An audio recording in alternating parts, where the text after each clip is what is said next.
اعوذ باللہ من الشیطان الرجیم، بسم اللہ الرحمن الرحیم۔ السلام علیکم، میں ہوں قمر یوسف اور آپ دیکھ رہے ہیں نورنگ ٹی وی۔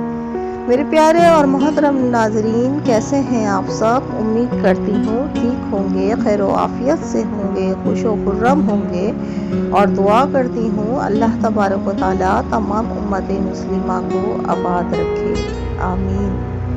پیارے اور محترم ناظرین، بڑھتے ہیں ویڈیو کی طرف بڑھنے سے پہلے میری آپ تمام دوستوں سے گزارش ہے، میرے چینل نورنگ ٹی وی کو ضرور سبسکرائب کیجئے۔ اگر آپ پہلے سے سبسکرائب کر چکے ہیں تو میری ویڈیوز کو لائک اور شیئر کیجئے، ساتھ ہی لگے بیل آئیکن کے بٹن کو بھی پریس کر دیجئے۔ اس کے پریس کرنے سے آپ کو مزید میری آنے والی ویڈیوز بآسانی ملتی رہیں۔ پیارے اور محترم ناظرین، آج ہم جس ٹاپک پر آپ سے بات کریں گے، یہ ٹاپک ہم سب کے لیے بہت انفارمیٹو ہے۔ 1918 میں پہلی عالمی جنگ کے اختتام میں ترکی کی شکست پر مہر ثبت کر دی گئی۔ برطانیہ کی سربراہی میں فاتح قوتیں ترکی کے بڑے حصے پر قابض ہو گئیں، اور پھر فاتح اور مفتوح کے درمیان رسوا کن شرطوں کے ساتھ ایک ظالمانہ معاہدہ طے ہوا، جسے معاہدہ لوازن یعنی ٹریٹی آف لوزن کے نام سے جانا جاتا ہے۔ یہ معاہدہ پورے 100 سال پر محیط ہے۔ معاہدہ لوازن کا انعقاد سوئٹزرلینڈ کے ایک شہر لوازن میں 24 جولائی 1923 سنہ عیسوی کو اتحادیوں اور ترکی کے درمیان طے پایا تھا۔ اس معاہدے کی روح سے ترکی کے ہاتھ پاؤں باندھ دیے گئے، اور ترکی اگلے 100 سال کے لیے اس معاہدے پر عمل درآمد کا پابند قرار پایا۔ معاہدے کی دفعات اور ان دفعات میں پوشیدہ یورپ کی مسلم دشمنی بھی ذرا ملاحظہ فرمائیے۔ نمبر 1، اسلامی خلافت ختم کی جائے گی اور اس کی جگہ سیکولر ریاست قائم ہوگی۔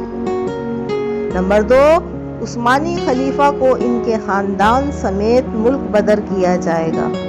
نمبر 3، خلافت کے تمام مملوکات ضبط کر لی جائیں گی، جن میں سلطان کی ذاتی املاک بھی شامل ہوں گی۔ نمبر 4، ترکی پیٹرول کے لیے نہ اپنی سرزمین پر اور نہ ہی کہیں اور ڈرلنگ کر سکے گا، اور اپنی ضرورت کا سارا پیٹرول اسے امپورٹ کرنا ہوگا۔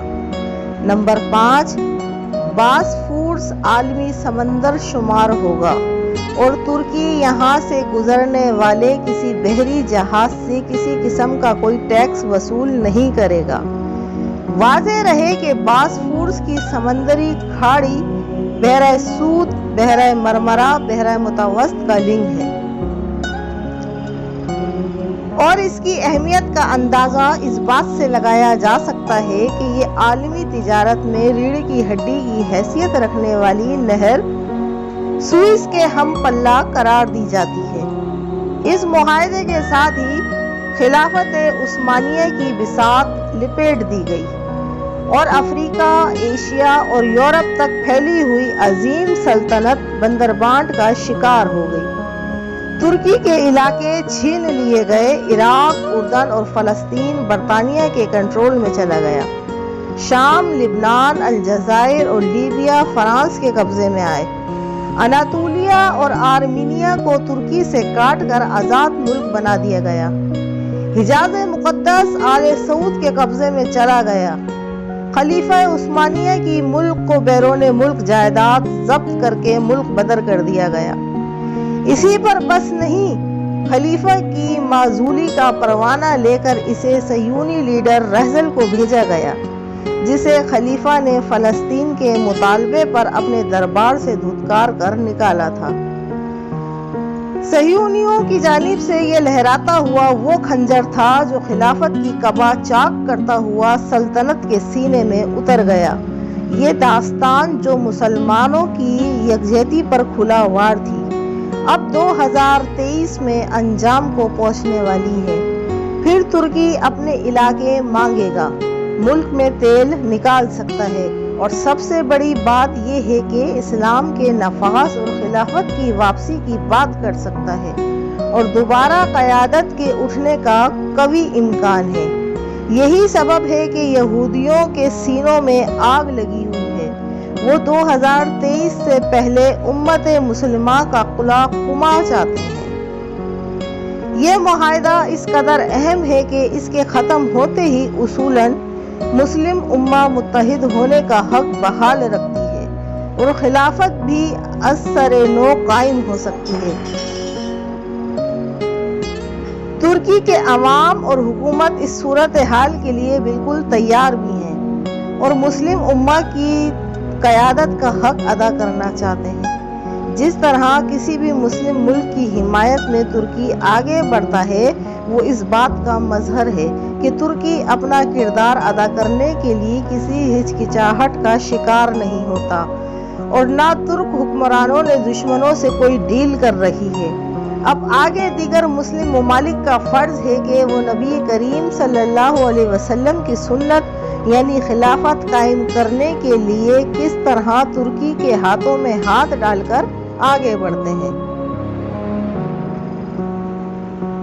یورپ، امریکہ، بھارت، اسرائیل وغیرہ اس معاہدے کو نہ صرف یاد رکھے ہوئے ہیں بلکہ اس کے اختتام کے اثرات کو زائل کرنے کے لیے 100 سال سے جاری کوششوں کو تیز تر کیے جا رہے ہیں، جس میں سب سے بڑا مہرہ اس وقت بھارت ہے، جو ایک طرف سعودی عرب کے فرما رواؤں کو قابو کیے ہوئے ہے اور دنیا کا سب سے بڑا مندر سعودی عرب میں قائم کرنے میں کامیاب ہو جاتا ہے، تو دوسری طرف بھارت ایران تعلقات بھی اس قدر پختہ ہیں کہ تمام دنیا کے ایران سے کاروبار کرنے پر پابندیوں کے دوران بھی پورے بھارت میں ایران سے زر آمد شدہ گیس استعمال ہو رہی ہے اور ایران زر مبادلہ حاصل کرتا رہا۔ دوسری طرف چابہار کی بندرگاہ بھی بھارتی تعاون سے تعمیر ہو رہی ہیں، یعنی جسے اقوام متحدہ کی کشمیر کے متعلق قرارداد کا بھارت پر کوئی اثر نہیں۔ اسی طرح ایران پر لگی پابندیوں سے بھی بھارت مستثنیٰ ہے اور خلافت کے نفاذ کو روکنے کے لیے جس طرح کئی مسلم ممالک کو راکھ کا ڈھیر بنا دیا گیا، اسی طرح غدار اور بھیڑیا صفت حکمرانوں کو کئی مسلم ممالک پر مسلط کر دیا گیا تاکہ وہ ایک طرف اسلامی اقتدار کے خلاف تلوار اٹھائیں تو دوسری طرف خلافت کے لیے مسلم اتحاد میں شامل ہونے کا امکان بھی زیادہ رہے۔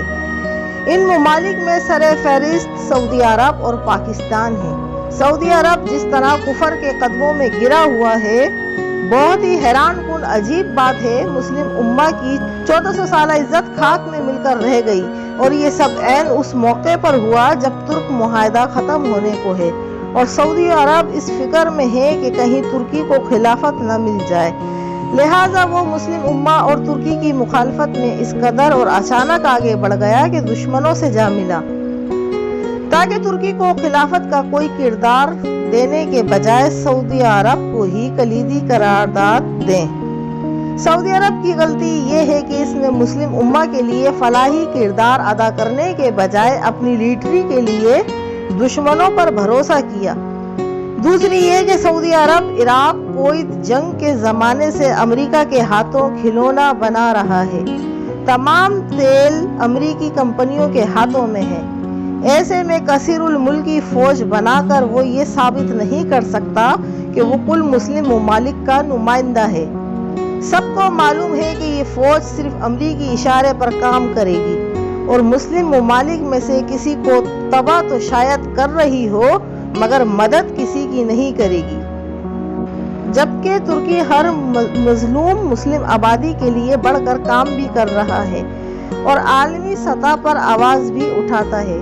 سعودی عرب معاشی طور پر برباد ہو چکا ہے جبکہ ترکی ترقی یافتہ ممالک کی فہرست میں شامل ہو رہا ہے، اور جب ترکی اپنا تیل نکالے گا اور اپنے سمندری راستے کا ٹیکس وصول کرے گا تو اس کی آمدنی میں بھی انشاءاللہ خوب اضافہ ہوگا اور وہ مسلم ممالک کی مدد کے لیے بھی زیادہ مؤثر طریقے سے کام کر سکے گا، یعنی 2023 کے بعد یہ سب ممکن ہوگا۔